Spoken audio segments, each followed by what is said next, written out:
नमस्कार दोस्तों। एनकाउंटर क्या होता है? एनकाउंटर सिंपली मीन्स होता है कोई भी पुलिसमैन अपनी सेल्फ डिफेंस में किसी भी टेररिस्ट, क्रिमिनल या गैंगस्टर को एनकाउंटर कर दे, उसकी हत्या कर दे, उसको मार दे। That is called encounter. और इंडियन पिनल कोड की सेक्शन 96 टू 106 के अंदर ये क्लियरली मेंशन है कि it is the right of the policeman to self defence. एक पुलिसमैन का राइट है उनको खुद को डिफेंस करने का, तो उसकी सेल्फ डिफेंस में वो अपने आप को बचाने के लिए किसी गैंगस्टर, क्रिमिनल और टेररिस्ट का एनकाउंटर कर सकते हैं।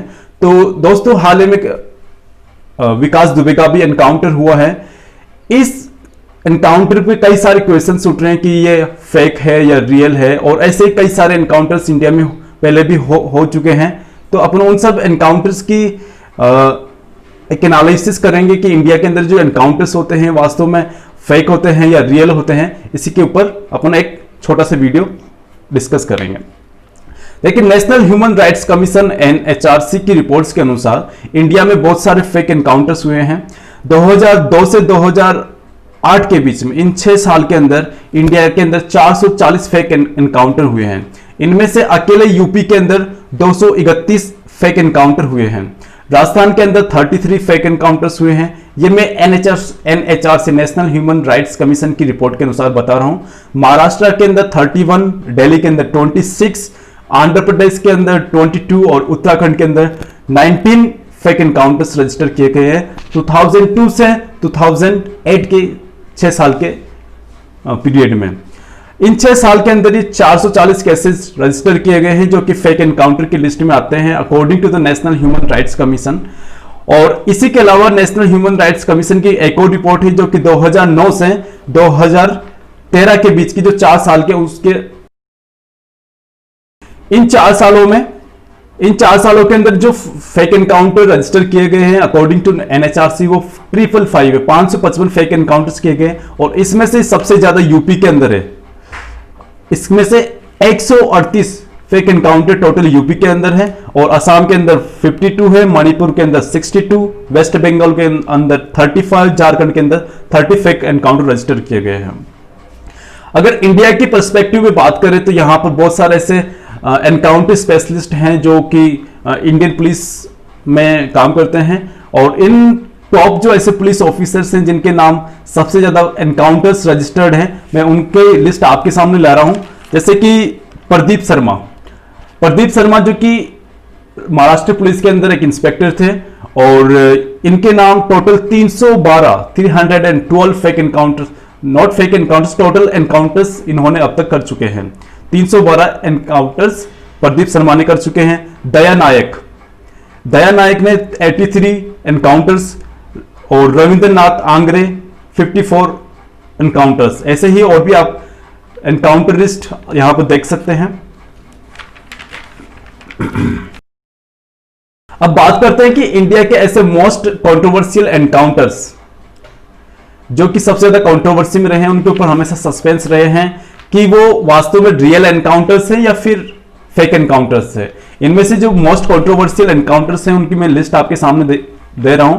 जैसे कि सादिक जमाल एनकाउंटर 2003 में, Veerappan encounter 2004, Tulsiram Prajapati encounter 2006, Ishrat Jahan encounter 2004, Shahabuddin Sheikh encounter 2006, Ramnarayan Gupta encounter 2006, Batla House encounter 2008 जिसके ऊपर तो एक बॉलीवुड में मूवी भी बन चुकी है, Manipur extra judicial killings of 2010 and Bhopal jail encounter of 2016।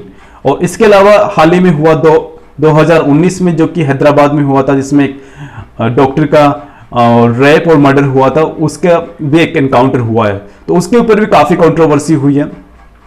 अब देखिए, एक कंबाइंड डेटा अपन NHRC का देखते हैं जिसमें 2000 से लेकर 2017 के बीच में एक रिपोर्ट पब्लिश की गई थी, जिसके अनुसार टोटल 1782 फेक एनकाउंटर इंडिया में रजिस्टर किए गए हैं, और इनमें से अकेले यूपी के अंदर 45% फेक एनकाउंटर किए गए हैं। 1782 में से आप देखिए 45% एनकाउंटर सिर्फ यूपी के अंदर किए गए हैं। यहां पर आप NHRC की एक स्टेट वाइज फेक एनकाउंटर की स्टेट वाइज लिस्ट देख सकते हैं एक मैप के अंदर।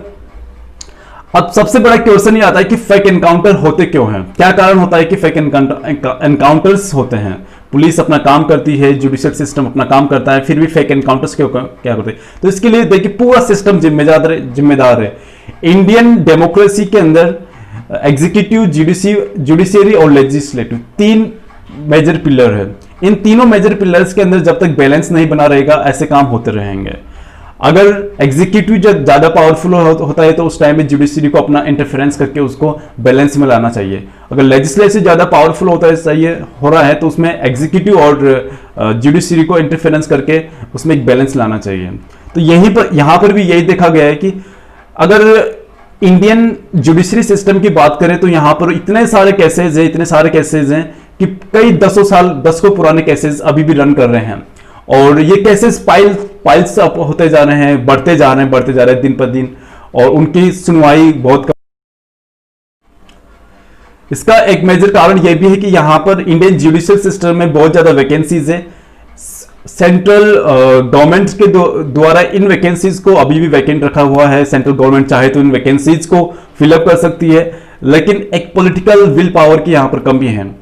चीफ जस्टिस ऑफ इंडिया ने कई बार सेंट्रल गवर्नमेंट को भी ये लिख चुके हैं कि इंडियन जुडिशरी सिस्टम के अंदर जो काफी वैकेंट सीट्स हैं उनको फिलअप किया जाए, लेकिन वो सुनवाई वहां पे नहीं हो पाती है। तो इसी से वहां पर एक प्रेशर बनता है जुडिशियल सिस्टम में कि केसेस को प्रॉपर सुनवाई नहीं हो पाती है। इस कारण से वो केसेस का एग्जीक्यूशन नहीं हो पाता है और एक जो पब्लिक ट्रस्ट है वो कम होता जा रहा है इंडियन जुडिशियल सिस्टम पर। इसलिए भी इसमें फेक एनकाउंटर्स के केसेस ज्यादा बढ़ते जा रहे हैं और कहीं ना कहीं पॉलिटिकल और पुलिस भी मिली भगत रहती है, जिसके कारण से भी ये फेक एनकाउंटर केसेस में पॉसिबिलिटी ज्यादा बन जाती है।